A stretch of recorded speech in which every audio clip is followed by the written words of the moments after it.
Welcome to Introduction to Tamper-Evident Devices. I'm Datagram, and you're probably going, who's this asshole? So I have a pretty solid background in tamper-evident technologies. I just gave a 2-day class earlier this week at Black Hat on this very subject. I also do a lot of non-destructive entry stuff, so think lockpicking, safe cracking, making friends with guards, and so on and so forth. I also do forensics, particularly forensic locksmithing, so determining if locks have been picked or bumped or opened with things other than a key. And like many of you, I also do computer security. And like many of you, it's also a bullshit term that I use, so we don't have to talk about it so much. I run a couple websites, such as LockWiki, Lockpicking Forensics, and eventually TamperWiki will have something more than a cool splash page that I got bored and made. I'm also the leader. Am I the leader? I'm the leader of a tamper team called the Motherfucking Professionals. And for the record, if anybody's wondering why we picked that name, it's because John used to ask me, like, can we do this? And I'm like, John, please, I'm a fucking professional. So that's that. We won the tamper contest last year, which was the first ever tamper-evident contest ran by DT. And I'm proud to say that this year we've won all 4 levels. Yeah!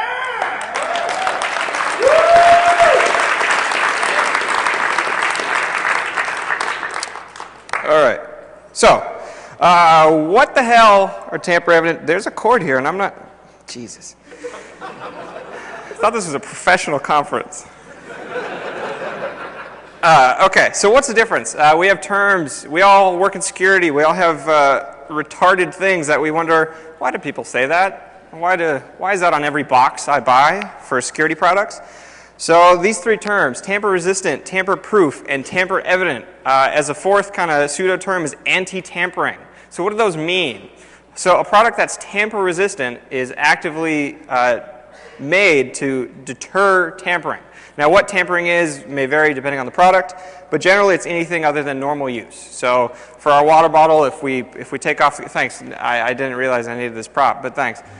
The fuck? So the water bottle has this little seal. So if we take the seal off and put something in the water, that'd be tampering, as long as we put it back and it looks right. Something that's tamper-proof doesn't exist, but a lot of companies use the term to denote. Oh my God. To denote something that's cannot be tampered with, and that by definition means every definition that you can think of for tampering would be protected against. So it's the same like saying, this computer's hack-proof or whatever. So we all think that's retarded, and that's retarded.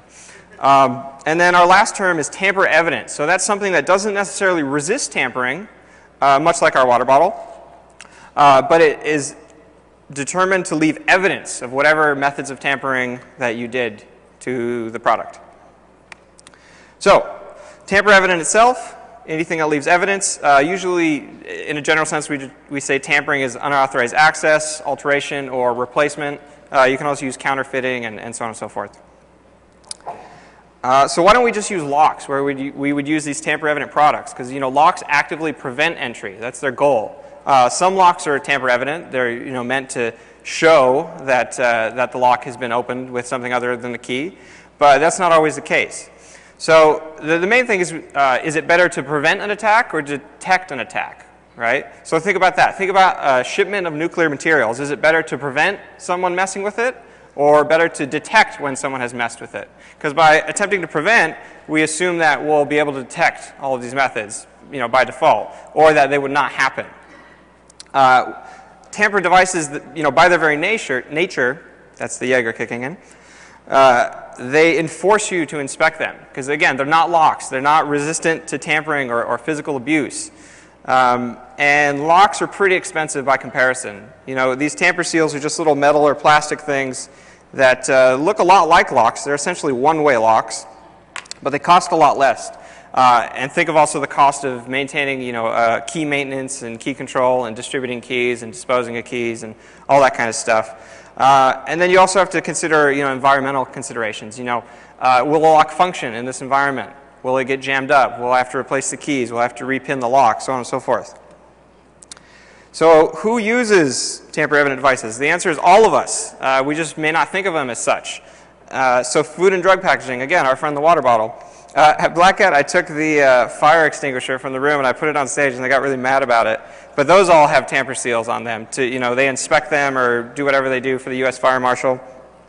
And then they reseal them to show, that it's been inspected and so on and so forth.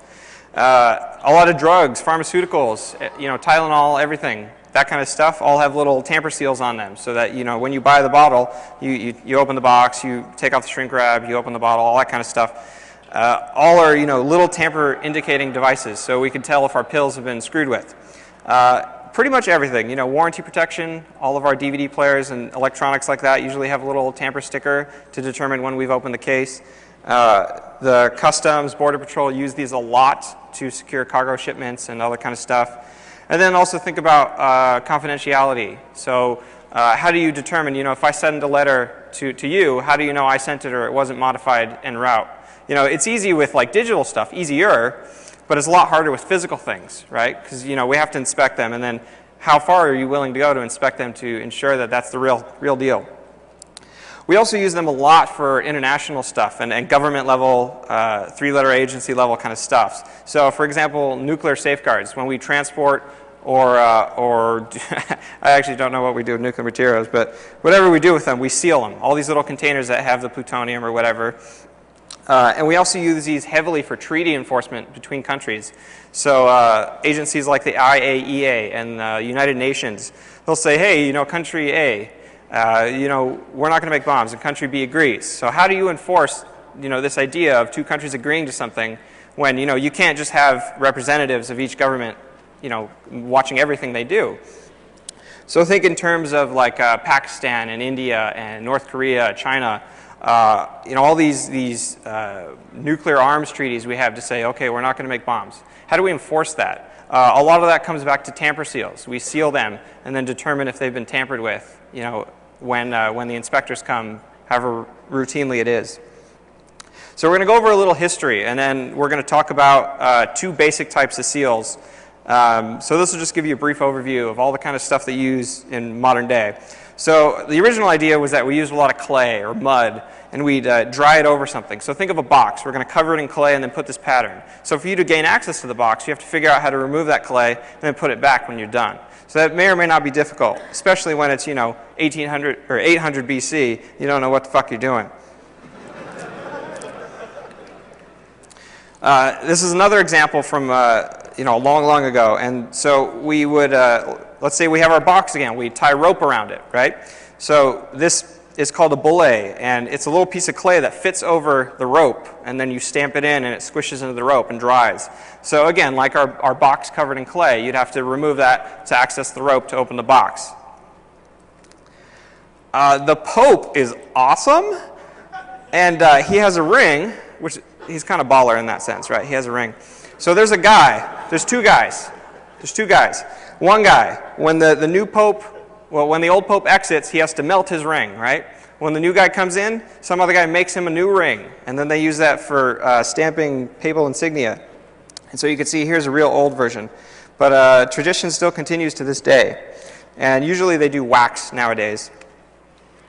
In mid-1800s, we started combining locks with seals. And it's pretty cool because, again, we think, why not use locks? Why use seals? Why not use both? Have the best of both worlds. So this is an example of a real old padlock. And you can see on the right here, there's this little piece that kind of swings open, and that allows you access to the keyway. So they figured, well, why don't we just put this stamp over that and then close that up? And then to get access to the keyway, you'd have to remove the stamp, right? Now, we'll ignore any, well, what if you don't need to use the keyway to open the lock? There's also a lot of locks from this time period that have little glass plates. So when you lock it, a little glass plate slides over the keyway, and you'd have to shatter that to get access to it. During World War I, World War II, we started doing mail censorship, and probably before that. So essentially what it is you send some piece of mail. Somewhere along the way, the censor says, okay, flag that. So they cut it open, right? Then they read what it is, they determine if it's okay to go through. They tape it back up, and then they put a stamp over it. And you can see over in the top left here, they even write what language the letter was in. And then again, we also use this kind of similar stamping stuff to make sure that our mail has gone through the mail system properly. A very cool story is beginnings of the Cold War, beginnings of the CIA. They had a lot of difficulty with communicating back and forth. The CIA had a lot of difficulty communicating with agents in Moscow. So what they did was they did this elaborate program where they bought thousands of different postcards, and they sent them to and from different addresses, different recipients, and they put different things on them, like in Moscow, from Russia with love, so on and so forth. And then when they reached their destination, the CIA would go back and look at them, determine which ones had been tampered with by the Russians, and then determine which methods they used to try and detect tampering, and then which postcards didn't qualify for whatever censorship or tampering that the Russians did. So through all this, they look at the pattern and say, well, if we send it to Ohio and it's in this rural area, maybe it doesn't get flagged, and so on and so forth.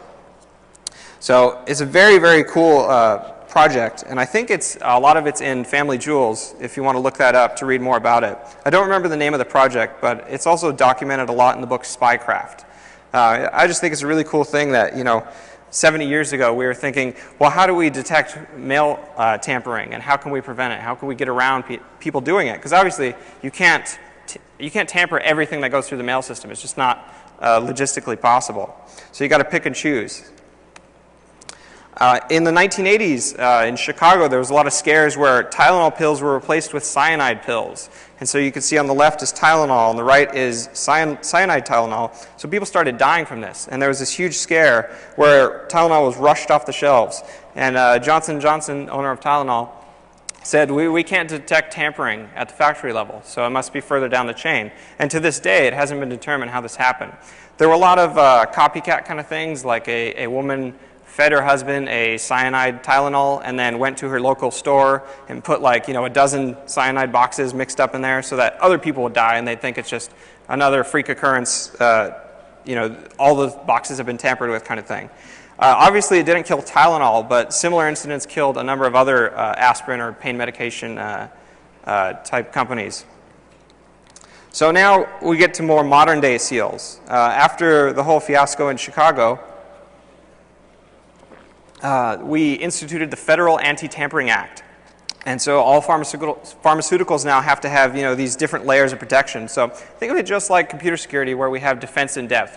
We don't just have a firewall or a what the hell do we use in computer security these days? We don't have IDS or all that kind of crap. So now you have to open the box, and inside the box you take your little shrink wrap off. You attempt to take the child-proof container off, and then despair usually. And then there's this little wax adhesive combination seal that's over the actual pills themselves. On a lot of electronics, we use these little warranty stickers, right? So this is the first generation of this particular Xbox tamper seal. And it's just this little silver seal that says Microsoft. If you try and pull it up, it leaves a little residue that says void or opened or whatever it is. And so there started to be videos of people taking these off on YouTube. And Microsoft, I believe their official response is that, well, that's cool, and we're always looking to make our product better, so they instituted a new seal. And now there's videos of this being removed with a hairdryer on YouTube. It's essentially a sticker. So I think you're all comfortable removing stickers at one point or another. We use these a lot. One thing I found out recently was that the duty-free bags at airports, you could actually take different kinds of chemicals on board planes as long as they're sealed in the duty-free bag. Now, depending on where, yeah, right? Holy shit. And it's funny for me because it's not legal for me to fly because I have all these dangerous chemicals that I use for the tamper stuff, and I can't be like, hey, can I bring this gallon of acetone on board? I paint my nails a lot. So I found out that you could actually take these on, with certain size, certain chemicals, as long as they're sealed. Now, depending on your airport, depending on where you're going, domestic, international, you may be stopped and they may remove these from your persons before you get to the terminal, and you can only buy them after you check in and crap like that. But I think it's very interesting that we rely on these. On the right is a check and deposit bag that is used by a lot of banks. The one in the picture is actually a Bank of America bag. But there's a lot that are almost extremely similar. And you just throw your cash in, then seal it up. And then, obviously, if someone wants to steal it, they're just going to steal the whole damn thing, and it's not going to matter. But if somebody tries to take, a portion of it, they have to figure out how to get that out and then reseal it without leaving evidence. Now, obviously, the missing cash may be evidence, but think of, if we want to transport sensitive documents or company secrets and so on and so forth in these. I got to stop saying so on and so forth, don't I? We also use these to seal evidence bags. Similar to the plastic bag here on the right, there's a lot of evidence bags that look the same. This is just a manila folder with some evidence tape over the edges, but we use these pretty heavily for this kind of stuff. We started using these not too long ago in electronics. So all these sites like Hackaday that, people are like, oh my God, I got the latest new iPhone awesome version, holy shit. And I took it all apart, and then I reprogrammed it so that like titties appear when I boot up or whatever. and so companies are actively trying to stop that. Stop reverse engineering of their products, stop modification. Again, we could go back to like Xboxes and stuff where they don't want you to mod it or do anything against what they want you to do with it. So they started making both tamper-evident and tamper-resistant electronics. So in the photo is just this little chip, and all the leads are coated in a thin layer of epoxy. So if you wanted to remove this chip or get access to the leads, you'd have to remove that and then figure out how to repair it. You could go hardcore and become the government, where you just coat the whole damn thing in epoxy, the entire PCB. So you just have, it's essentially just a little black box at that point, where you don't really know what it does, but it just plugs in somewhere, and then hopefully it works. It's used a lot on little DRM chips too, and military crypto electronics. A lot of these are also tamper-resistant, where they destroy themselves if they detect tampering and so on. How many of you have a BlackBerry or an iPhone? If you take off the back right now, you could see a little white seals, and some of them are water sensors, and some of them are little covers for the screws, so that if you wanted to take your device apart, you'd have to remove all those little stickers or break them when you put the screwdriver in. So all these are little warranty protection type things. The water sensors don't really evidence tampering so much, since the only thing they do is detect water, right? Or other types of liquids, but for the most part, just water. So a lot of people ask me, well, what about like tilt sensors on packaging? Like you send a crate and you put a tilt sensor in it. That's kind of a tamper-evident device, but that's more of a cover-your-ass device. So if something happens in transit, then you could say, well, the tilt sensor went off, so this must have happened. How many of you have to take a piss test for work? Funny story, in the contest this year, there was a medicine bottle that looked pretty similar. And I filled it with apple juice, and there's a picture of me drinking it like that. Yeah, and another team used Jack and water that looked a lot like pee too. I don't know what's with us and pee, but let's stop talking about pee. Anyways, we use these for a lot of medical type stuff. So specimen containers, and you can see the blood vials in the center, and then even some more expensive medicine bottles will actually have a tamper-evident seal, so that you have to physically break it. And it's not like the normal seals, like the one on the left here, or the normal kind of water bottle seal. It's meant to not be able to go back to the way it was. You all have gas, water, and power. All of your little meters have little tamper seals on them. And they're just these little tiny plastic things. And again, tamper-evident things don't resist force. You can just snap these off with your fingers. It's just a little piece of plastic. But if it's gone, the next time the guy comes to check your meter, he files a report saying something may have been tampered with. And then they choose to investigate or not. For cargo transportation, we use more heavy-duty seals for the most part. We'll talk about different types of seals in a bit, but these are called bolt seals. And they're essentially just a one-way lock that snap through the hasp of a truck. The IAEA does treaty monitoring for North Korea, and this is an example of a cup seal that they use. And so this half of the cup seal is actually not unique. So you could technically replace it with one of the same size and the same hole diameter and the same hole position. But what they do is they take a knife and they scratch it up in here, and they add little dabs of solder, and then they take a picture of it. They seal it up. The next time they come, they inspect the outside. When they're ready to remove the seal, they cut it open and look at this and compare it with the picture to determine if it's been tampered with. This is a photo of Marines sealing a can of nuclear material with just a little tamper seal. And if you remember back to our evidence slide, this is essentially that same little red adhesive just being applied to the nuclear container. So, as with most security products, there's a lot of bullshit.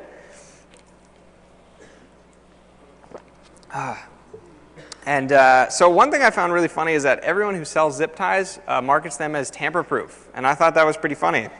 Now, how many of you are uncomfortable opening a zip tie? Did not think so. What if it's a pulled tight zip tie? A little more tricky, huh? Step it up. There's also dedicated tamper companies, and most of them represent their products as being more secure than they really are. And that was one of the motivations for DT starting the contest last year and continuing it on this year and next year. So you'll see it's just a little sticker similar to our Microsoft warranty sticker. When you pull it up, it just says void. And the wording to the right says impossible to reseal or reuse.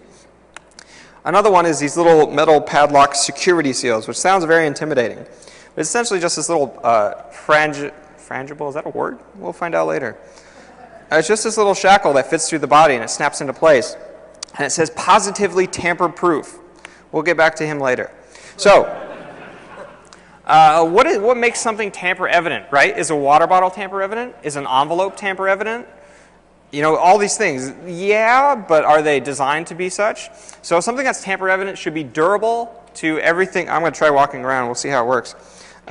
Something that's tamper-evident should be durable, but it should be weak. It should not resist physical attacks, right? It should be a one-way lock mechanism. There's extremely few seals that are actually resealable.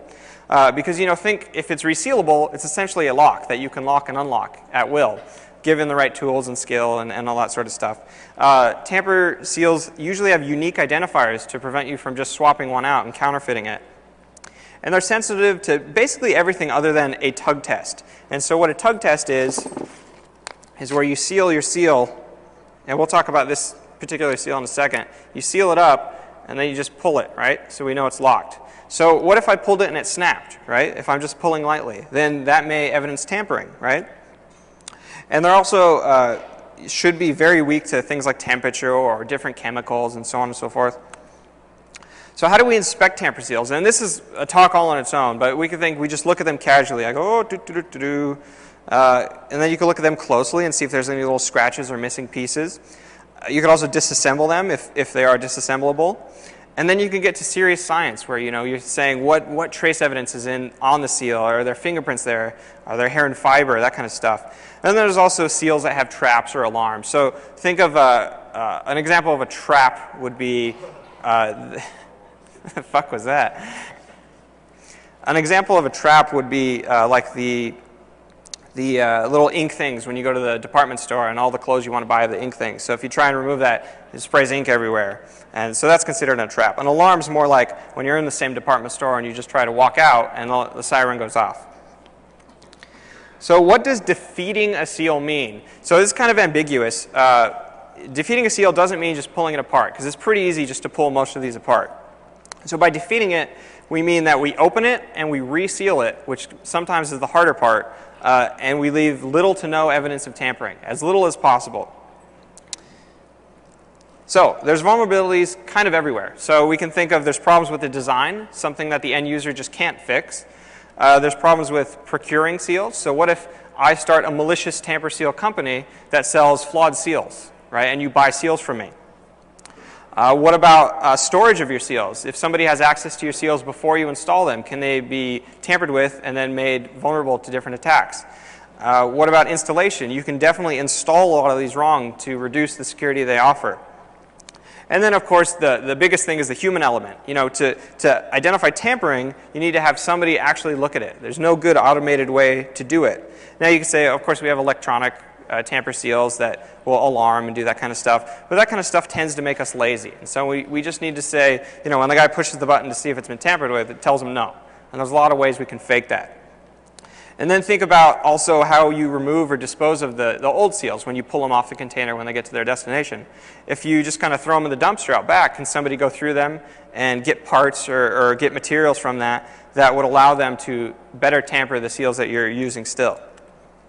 So the first thing we're going to talk about is called mechanical seals, and these are little plastic and metal type seals that physically prevent you from doing what you want. So think of it like a little hasp on a door, and we have this little tiny tamper seal around it. To open the door, you need to break this seal, in theory. So zip ties, seriously, zip ties. We're not joking when I say zip ties are a basic tamper-evident seal. Again, show of hands, how many people are worried about a zip tie? Fully sealed zip tie? Those are tricky. Okay, so the first thing we're going to talk about is the beaded cable seal, and I have one here. You want to pass it around? Wow, that was off. Well, I'll seal it for you.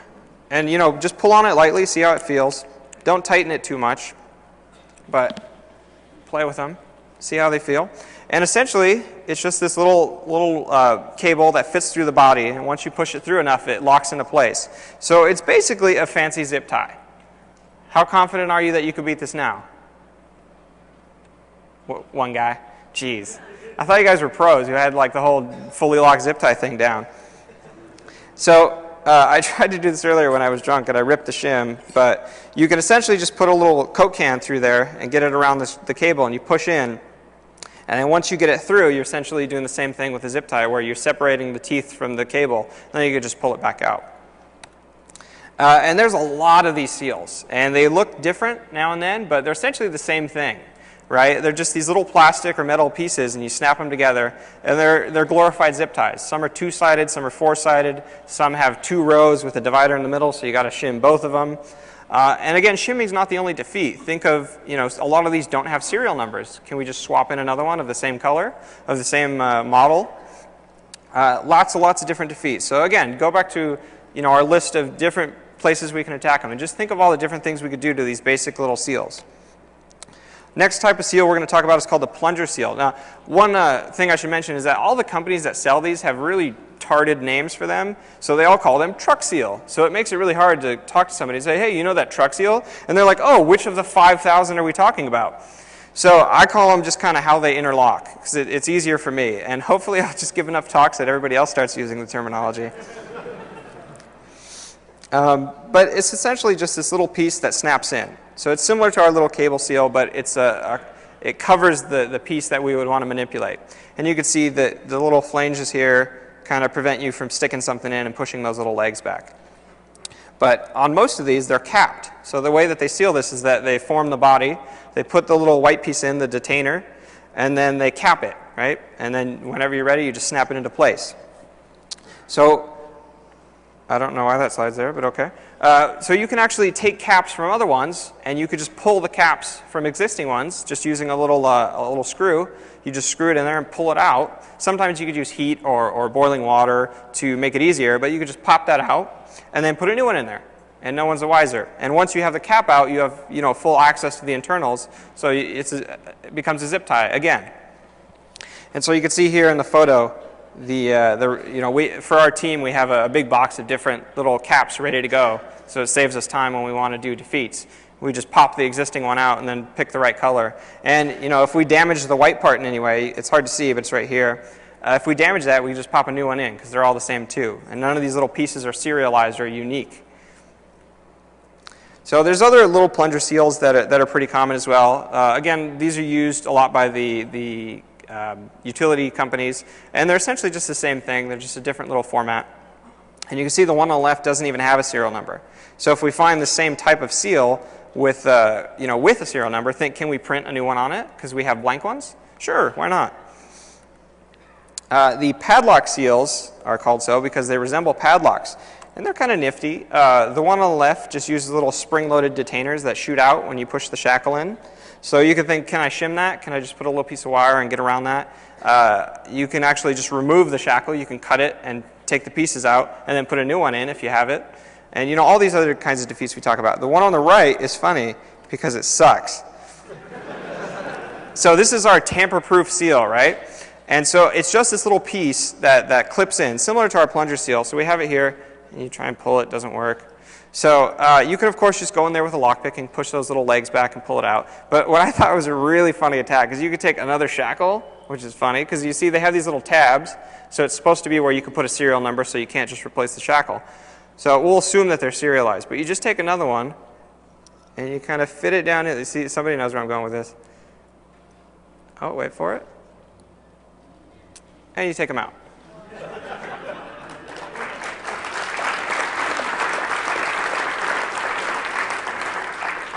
And it reseals. Super. You guys want to play with this? Should I pass it around? Don't fuck it up for all the people in the back. Come here. I'm not throwing it. So have fun with that. At the tamper evident contest, if they're still set up after the talk, they have some practice seals if you want to just take one home to play with. I unfortunately don't have, well, I do have 1,000,000 seals, but I didn't bring them. But I'll have a couple extras up here afterwards. The next seal we're going to talk about is also called a padlock seal, but for different reasons. So you see they have different designs, different places they put the serial, different little shapes up here, and different shapes of the clip. But essentially, they're all the same thing. It starts open, right? And then you affix it to whatever you want to put it on, and you snap it closed. And the little legs dig into this middle piece, and the barbs prevent you from pulling it out. And it's actually a tough little seal. Whoa, I didn't push anything. We skipped several slides for no reason. Okay. So one cool attack is you could just clip it off, whatever it's on, and then you dunk it in salt water or anything that's conductive. And you can use a battery or a power supply, and you attach the leads to each side, and you could just essentially you rust it really fast. And because the main part of the seal is plastic, it's not affected. So you just rust these little metal pieces until they're gone. You pull the old clip out and put a new one in, and it works like a charm. So here's a picture of it once it's been through the electrolysis process, and then now it's ready to take a new clip.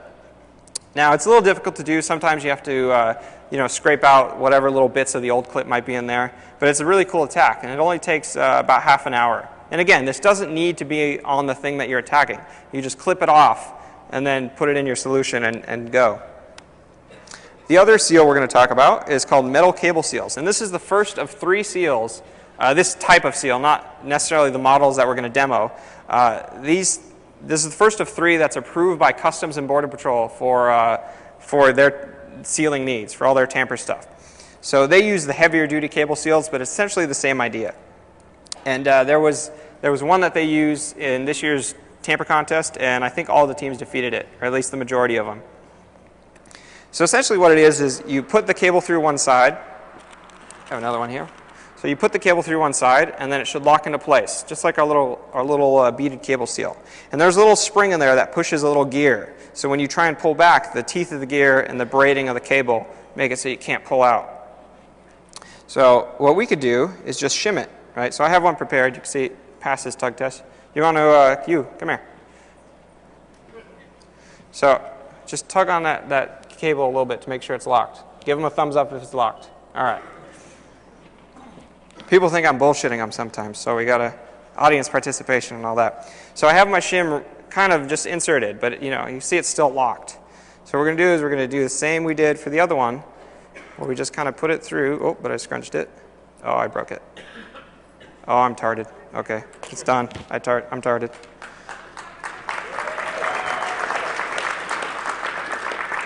Shut up. Is that one locked? Yeah, this one's locked. Ooh. Oh, it's tarded. I ruined it, sorry. Too much Jaeger. You can thank Dark Tangent for that. What you can also do is just put a little magnet on it, and it'll pull the gear away, and then you can pull the cable out. So hard drive magnets work. Obviously, you need a different magnet depending on the size of the gear, the strength of the spring, and the size of the cable, but definitely doable. The next seal we're going to talk about is called the metal ball seal, and these are, every company I could find that sells these sells them as tamper-proof. No tamper-resistant, no maybe you can tamper it. Tamper-proof, every company I can find. And so what it is on the top is unsealed. And so you pull the strap through, and then normally there's obviously the ball over this section, but there's rings clipped around each side. They don't go through, right? It's a ring like this, and it snaps together under the force. And when you push the strap through, it pushes the rings through, and they snap together when both sides can fit through the holes. And then you can't pull your strap out. So let's talk about how can we defeat this? Because this is a pretty complicated lock. It's very simple in design, but how do we defeat it, right? So to defeat it by so-called picking, we'd have to rotate the rings back and spread each of them to get the strap out. So that's pretty hard. And there's some in the contest area you can look at. It's a very small little area that you have to work with. And trying to rotate and spread in that area is very difficult. We could always try, cutting the strap somewhere that they might not look at and repairing it. It'll probably fail the tug test, but maybe that's a basic defeat you could try. And then what about, can we counterfeit it? Can we change the serial number? Can we take another one and re-serialize it? Can we make our own strap and then serialize that? These are all, varying degrees of difficulty, but just think about that. What else can we do? Anybody? Ideas? Thoughts? Comments? Concerns? You guys are quiet. I'm sorry? You can manufacture the rings, but how do you get the rings in there apart? And how do you get new ones on? Because that bolt the ball doesn't come off even if you cut the rings. Ah. I'm sorry? Vibratory. No, that will not work because you need to actually spread the rings. Nice try, though. Okay, so the defeat we came up with for this year's tamper contest is we made dies to recrimp metal balls. So we get our target metal ball seal. We cut the ball off. We take two halves from other seals. We put them back on after we separate the rings and take it apart, put it on wherever it's supposed to go. And then we just recrimp it, right? So can you tell which of those photos has a tampered seal? Any of them? 1, 2, 3 of them?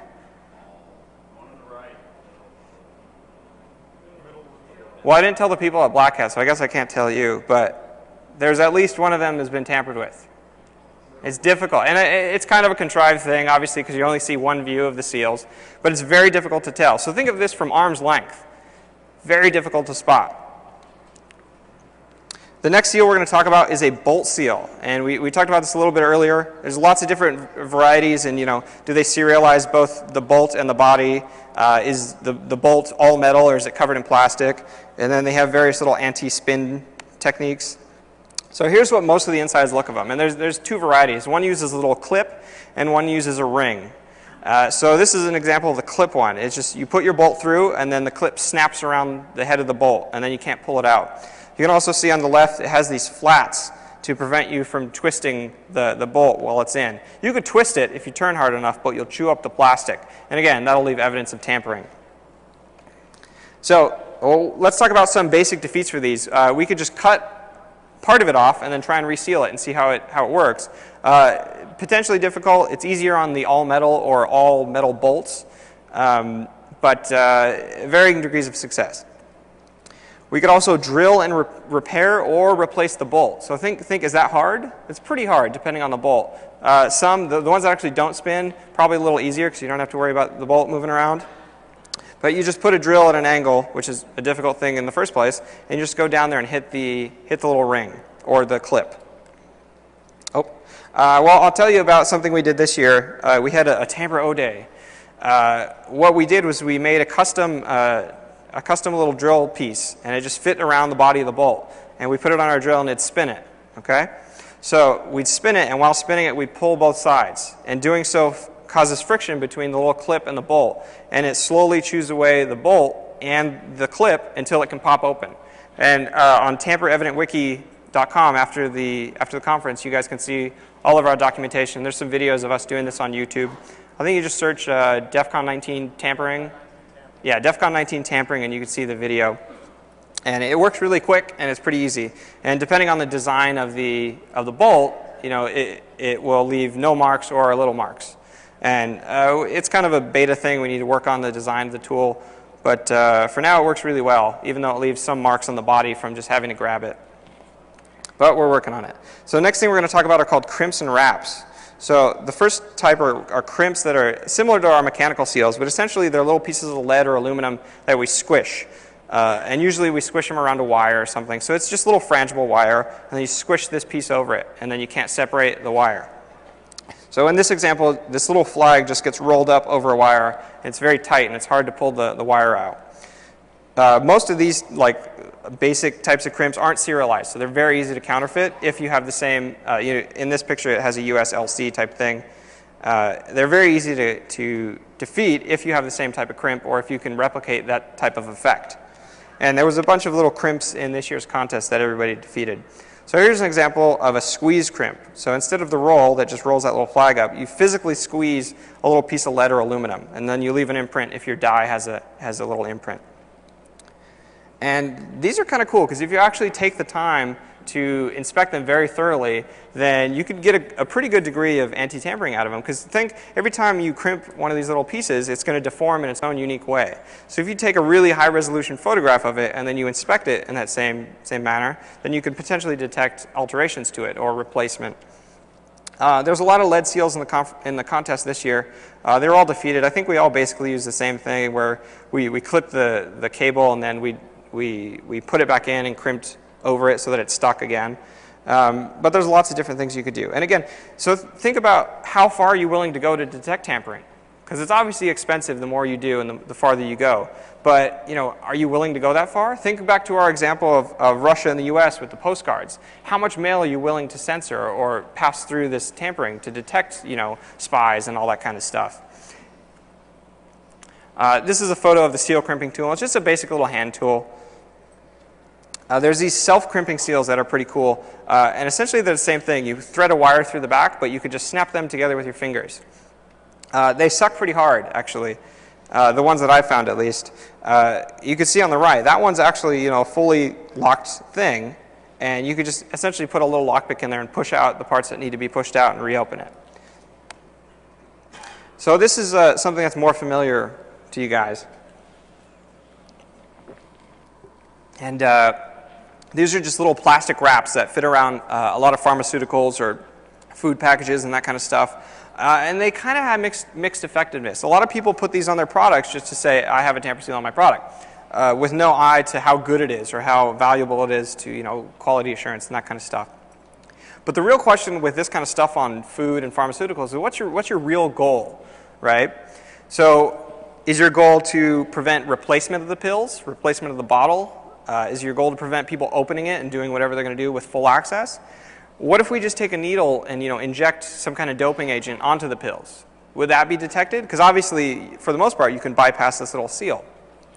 Now again, we talk about defense in depth. We have for our normal bottles, we have all these layers of things that we have to go through to open it.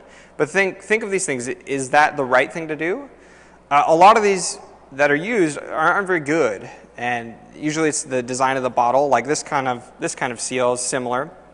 And if you just put this in boiling water or just very hot water, it'll loosen up the plastic and you can just go pry it open. And depending on the container, what's inside of it, you could just get one off full and then just put it back on at your leisure. And the same is somewhat true for these, although these little plastic ones are a bit more, heat affects them a lot more than these bigger plastic seals. But a lot of them, how many of you have ever bought a product where you just kind of wiggled it off and you got it off intact, right? Oh, he was just raising his hand. He didn't have a question. I'm tarded. Sorry.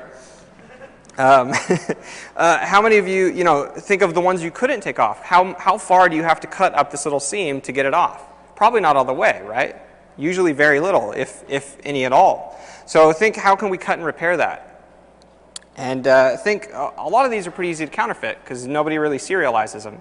So you could just, if you have another one, you rip this one off, put a new one on, and then heat it back up so it shrinks. So think, again, how far are you willing to go to detect tampering? Are you going to take photos of the exact pattern that your little plastic wrap seals on to whatever you're doing? As you get bigger and bigger, think like huge companies. They can't afford to do this kind of detection. It's just well, we put a tamper seal on it because the law says we have to. The next and last thing we're going to talk about are adhesives. And adhesives are super popular for sealing a lot of stuff. Almost all the packages we get are sealed with some form of adhesive. And then you can also extend this to think about envelopes and that sort of stuff and the bank bags we talked about earlier. But adhesives are kind of, they're not very great. And one funny thing is that there's no standard for high security tamper adhesives.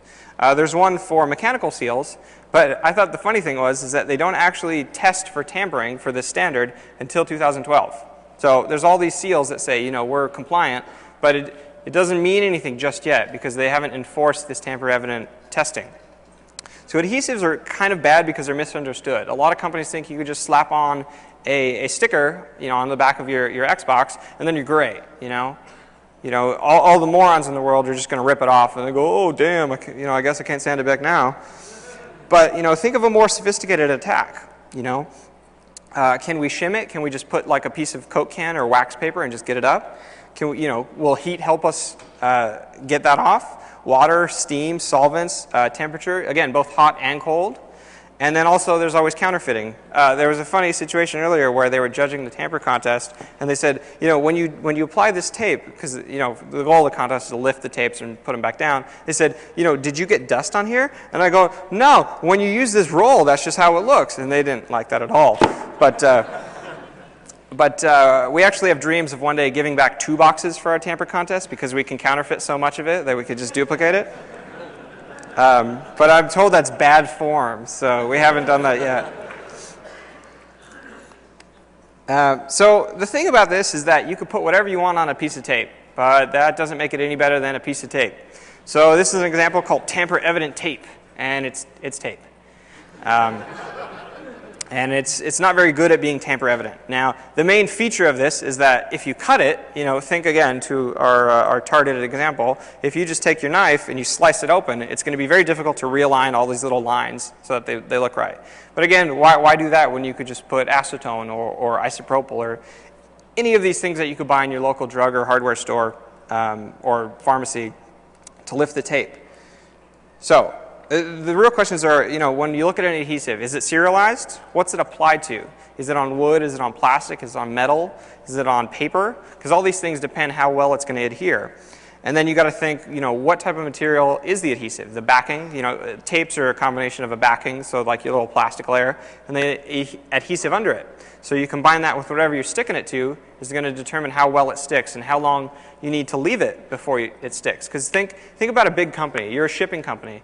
You get an order in. You want to get that out as fast as possible so that customers are satisfied. So you slap tape on it, and then you send it out right away. Well, that tape hasn't had time to cure. So it's going to be a lot less resistant to attack. So think about how do you integrate all this kind of information into making a more secure tamper-evident system. And then you got to think, well, what type of residue, if any, does the tape leave behind? How much do you really need to remove to open whatever it is you're working on? Because the answer is generally never all of it. Almost very rarely you have to remove the entire piece of tape, right? So the two things we have, and we'll go right into them, is full residue tamper tape. And that's where if you pull the tape up, if you just physically force it up, it'll leave behind a residue. And that residue will be the full width of the tape. So you can see here, there's a little residue all the way to the bottom, right? And then a partial residue tape will only leave a certain imprint. There's also what's called no residue tape, where when you pull it up, it doesn't leave anything behind on the substrate, but it voids itself. So the tape now says void or whatever, in the same way that this leaves behind residue. So let's talk about solvents, because solvents are probably one of my favorite aspects of adhesives, even though I never paid attention in chemistry in school. So let's think about common solvents. Acetone, isopropyl. Carbon tetrachloride is funny because the CIA used to love it. I don't know if they still do. I'm actually not with the CIA, if you hadn't noticed. Yeah, food. But it's extremely dangerous, so we don't really use it for the contests. And I think it might even be illegal in a lot of the nearby states. But it's actually extremely effective at lifting a lot of adhesives. Methyl ethyl ketone is pretty strong, but it could be useful for some stuff. And then pretty much the sky's the limit. Any type of solvent will probably work on something. Again, it depends on your backing, depends on your adhesive, depends on your substrate, all this kind of stuff. And so literally the sky's the limit. There's huge amounts of solvents you could pick from. I did a black hat teaser talk for the training, and I didn't want to show a solvent in it because I wanted it for the contest. I wanted it to be a secret. So I replaced it with aromatic bitters. So my goal was to, I thought this out. My goal was to identify all the bad teams by whether or not they added aromatic bitters to their kit. So think about how do we inspect adhesives? Because adhesives and envelopes and that kind of stuff, we generally have more of a drive to, when we see them, we could tell if it's been tampered with or not. So we look for cuts or tears or wrinkles, any distortion, if it has lettering. We also want to look at, has it changed place? Again, how far are you willing to go to look at this kind of stuff? Is the texture of it different? Is the gloss different? When you peel it up, is the adhesive the same strength? If it's supposed to leave a residue, does it? Does it leave it properly? Has it been altered? So there's lots of stuff. If you use, the bad part about solvents is that if you use the wrong one, you're probably screwed. So this is just an example of a ruined tape. And you can see it just basically dissolves and leaves the security pattern behind. And if we look at this again, you can see it even flared out to the sides here, so it's all covered in blue ink. If you use heat, if you use too much heat, pretty easy to ruin a lot of adhesives. So here's an example. One thing that a lot of solvents do is that they affect the gloss of the tape itself. Because, you know, generally speaking, you don't want to put the adhesive on top of the backing. You want it between whatever it's stuck to and the adhesive. Because it doesn't really do you any good to have it on top of it, because that's not what's holding it there. So if you get it on top, you might change the actual texture or gloss of the backing itself.